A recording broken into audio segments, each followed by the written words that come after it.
Hey y'all, I haven't made a video in a while, but it's that time. It's time to talk about Mr. Alton Sterling. The video first surfaced last night and most people couldn't really digest it last night, but today you'll see all over social media, everybody's talking about it and giving their opinion on it and really coming to terms with what actually happened to Mr. Sterling. And whether you think he was a good person with a good, clean history, a good, clean criminal record, that has nothing to do with the fact that what we all witnessed on that video was an execution. You can couch it however you want to couch it. You can say the cops were in fear for their lives. Something just does not set right with me about that. I'm going to tell you why. Supposedly there was a 911 call about a guy with a gun in front of the convenience store. So if the cops thought he was the guy with the gun, there was ways to de-escalate that situation. Why didn't they walk up on the scene? First of all, you don't see them telling him he's under arrest. You don't see them reading him any kind of Miranda rights. You don't really see them do anything but lunge at him. And I know people are going to say, well, the tape started late.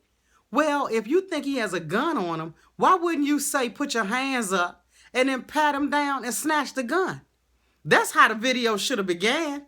But leaping on top of him as if he doesn't have constitutional rights. People always act like you should comply. But I need to know what I'm complying to. Why are you here? Why are you talking to me right now? Am I under arrest? Those are things that any American should be able to ask without being tackled. And that's what we saw. We saw a tackling. Okay. So now the guy's on the ground. We see two over 200-pound men on top of this man. Look like one man is on his chest and neck.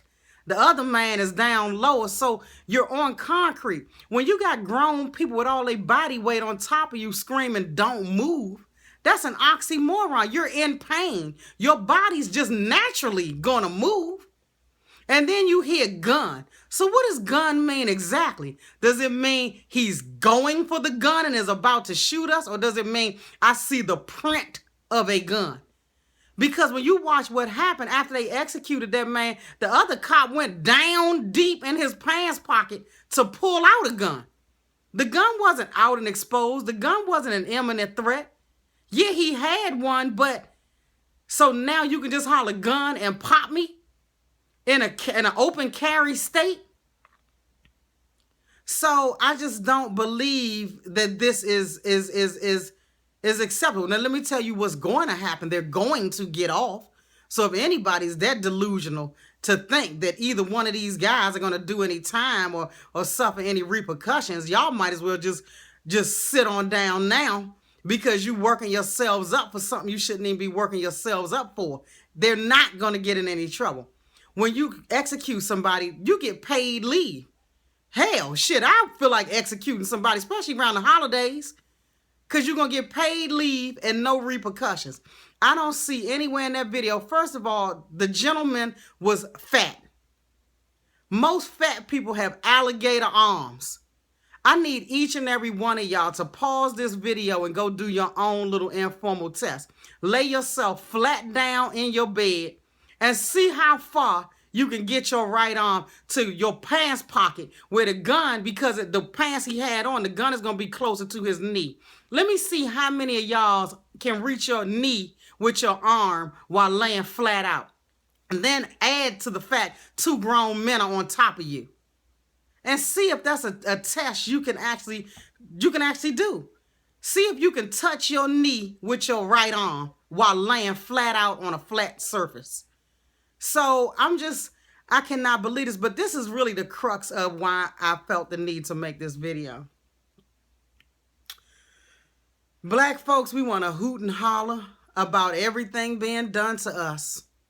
Everybody's doing so much to us. Oh, we so up in arms when somebody else does something to us.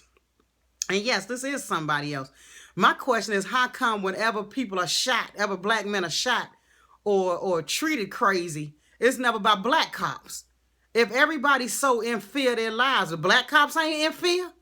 How come they manage not to be the ones shooting other black people in the line of duty?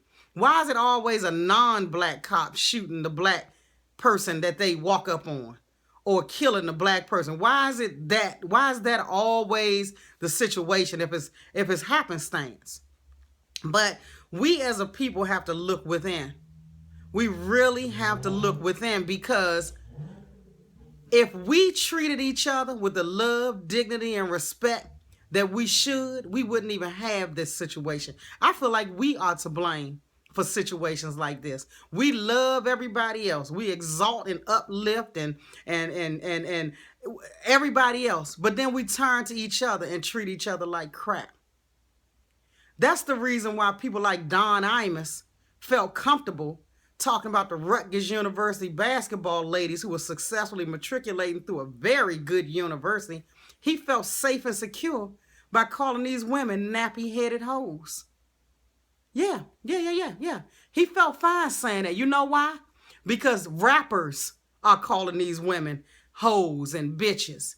So instead of us hollering and screaming about Don Imus, we need to be hollering and screaming about the people who made Don Imus feel comfortable enough to say that to the masses. Comfortable enough to say that to the masses.